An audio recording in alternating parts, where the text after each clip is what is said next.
Hi friends, today our story is called Fear the Bunny. Fear, be afraid of him. I wonder why. There's a tiger. Tigers don't seem like they'd be afraid of much of anything, would they? They're pretty strong characters, and those teeth, they run fast. And this little guy in here looks like he's afraid of something. Well, before we start our story, I wanted to talk about something new, and that is the cover that we see on the book here. Not all of our books have it, but many do, and you can see it here inside. The cover title would be the same in there. Sometimes it's a little bit different looking, but in this case, it's the same. So why do you think we have a cover on this? Right, it helps to keep it clean and a little bit safer from scratches and going into book bags where there might be pens and there are crayons. This we can wipe off with a soft cloth.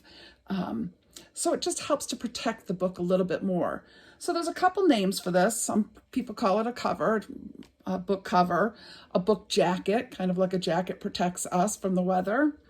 Or a dust cover is kind of an older term that people used to use, a dust cover. But not only does it keep the book clean, there's also a couple other things that are interesting about a book jacket or dust cover or book cover. Inside, when you go inside, there's part of it that folds over from the outside in.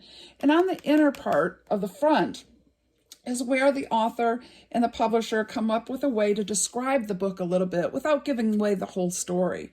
So they talk a little bit about it. So if you were to go to the library and you kind of wonder what this book is about before you check it out, or if you were at a bookstore and you wanted to purchase it, buy it, you might want to check and make sure that it sounds like a really good story to you.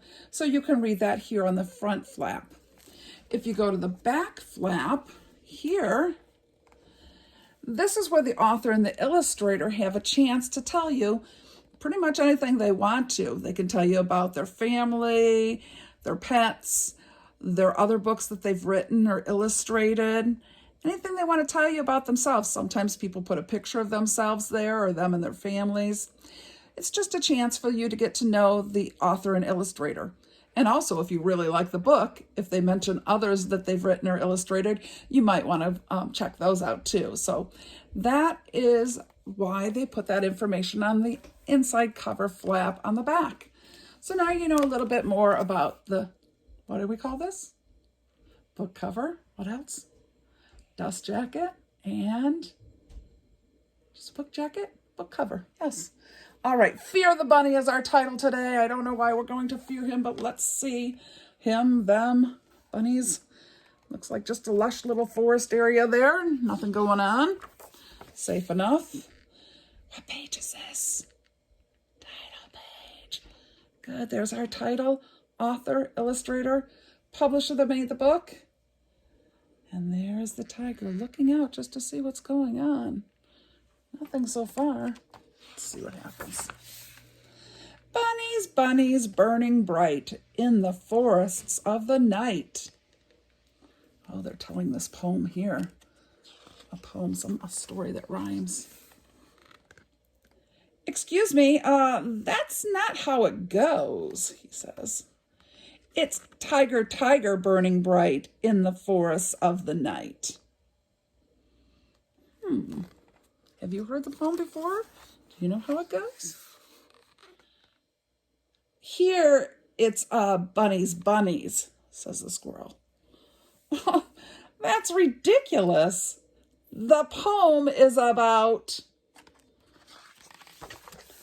me, the most feared animal in the forest. There's nothing scary about a bunny. Oh, they seem to think differently, maybe. In this forest, we fear the bunny, says the birdie. Oh, come on. Would you be afraid of a bunny? What's a bunny going to do? Hop on my head? Dum, dum, dum, dum. Nibble my tail? Oh. Sorry, page won't turn. Stuck together, brand new. Fear the bunny. That's a good one. Oh, please run away. Save yourself. Look, I don't run away from anything, okay? Have you seen these teeth? These claws? Well, he has a good point. Him against a bunny seems like he'd be the safe one. Do you hear that? I didn't hear anything. Well, these guys look a little worried, don't they? They sure heard something. The bunnies are approaching. Coming near, approaching. Ooh, the bunnies are approaching. Oh. Quick, someone check my vegetable garden. Yikes. You are in grave danger. Hide now before it's too late. I'm a tiger. I don't hide from... You have to hide now. They sure all are trying to hide.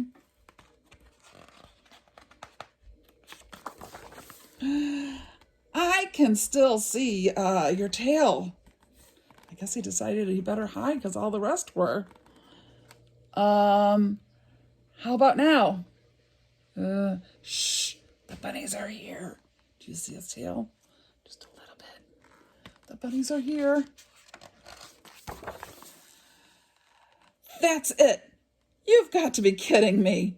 A cotton ball is more frightening than that thing.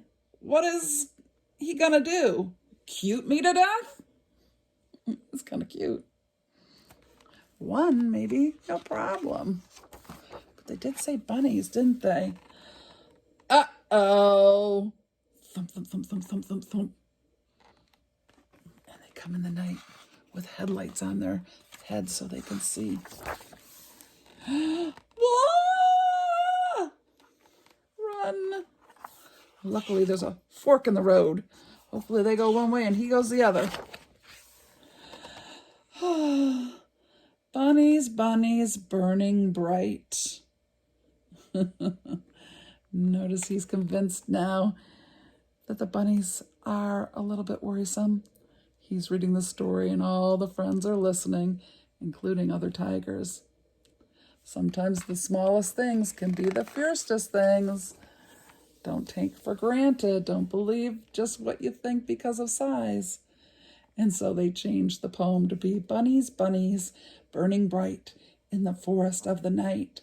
What immortal hands or eye could frame thy fearful symmetry? In what distant deeps or skies burnt the fire of thine eyes? On and on it goes. I think he learned his lesson that, just because you're small doesn't mean you can't be fierce. And he learned to fear the bunny. I hope you enjoyed that story. See you soon.